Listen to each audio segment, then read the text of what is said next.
मैत्रिणींनो, बऱ्याच दिवसापासून तुम्ही म्हणत होते की तुम्ही जे पीठ सेल करतात त्याच्या रेसिपी आम्हाला करून दाखवा. तर आज आपण पाहणार आहोत बटाटे वड्याची रेसिपी.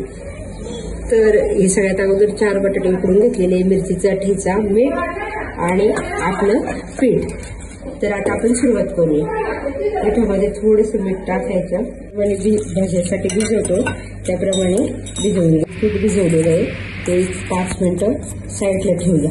त्याच्यानंतर कढईमध्ये थोडंसं तेल टाकायचं, मिरचीचा ठेचा आणि उकडलेले बटाटे होते ते बटाटे त्याप्रमाणे. जर तुम्ही मसाला जिरं कोथिंबीर खात असाल तर ते टाकलं तरी चालेल.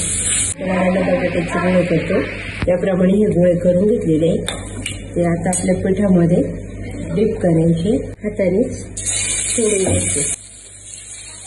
पीठ जर तुम्हाला हवा असेल तर तुम्ही ऑर्डर करू शकता. पीठ संपूर्ण घरगुती पद्धतीने बनवलेला आहे.